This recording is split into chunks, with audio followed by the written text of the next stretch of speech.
The morning sky was painted in hues of orange and purple as Captain Aria Thomas adjusted her uniform collar in the rearview mirror of her car.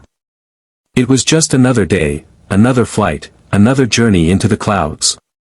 But she didn't know that within the next few hours, her name would ripple across the entire aviation industry.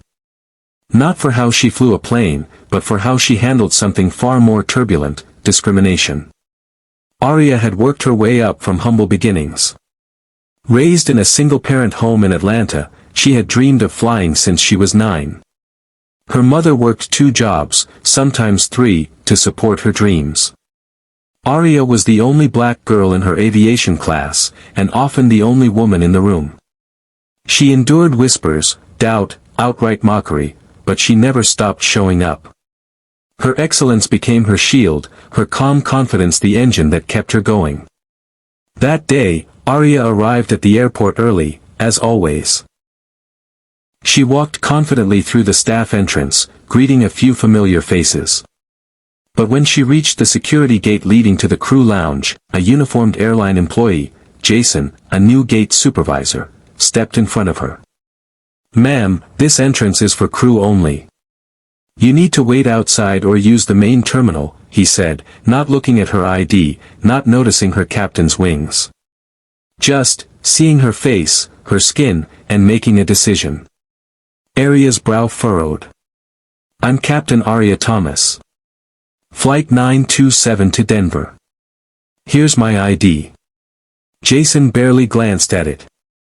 "Look, I don't know how you got that badge, but I've worked here 5 years and I've never seen a woman like you in the cockpit. Wait outside." People were watching now. A few staff members exchanged awkward glances, unsure if they should step in. Aria could have argued, she could have raised her voice. But she didn't. She smiled, tight-lipped, turned around, and made a call. You see, what Jason didn't know was that Aria wasn't just any pilot. She had recently been named a diversity and leadership consultant to the airline's executive board.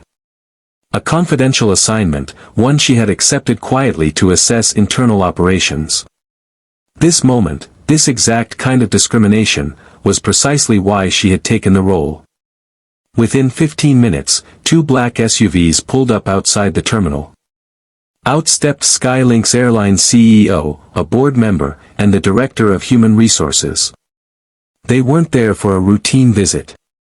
Jason stood frozen when they asked him, "Did you just turn away Captain Aria Thomas?" His mouth opened but no sound came out. Aria didn't humiliate him publicly. She simply walked past, her head high, and entered the building alongside the people at the very top of the airline. But her steps didn't stop there.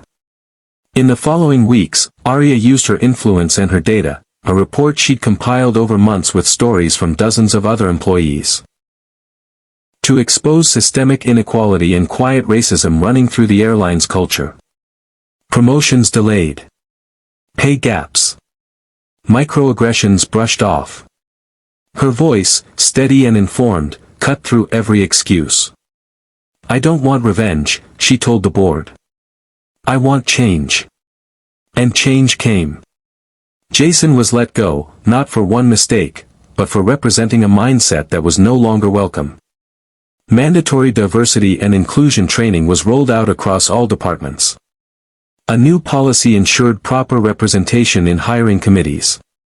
More importantly, Skylinks launched a scholarship program for aspiring pilots from underrepresented communities, funded and led by Aria herself. The story reached national media. "Black pilot turned away, now changing the skies," the headlines read. Interviews, articles, speaking engagements followed. But Aria remained grounded.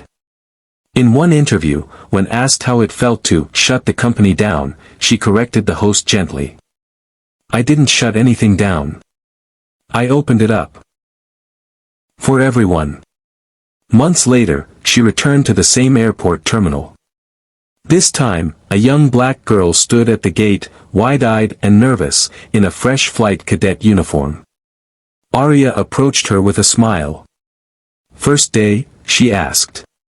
The girl nodded. You'll be great, Aria said, adjusting the girl's collar just as she had done her own. Because some flights don't just take off from a runway, they rise from courage, resilience, and the unwavering belief that everyone belongs in the sky.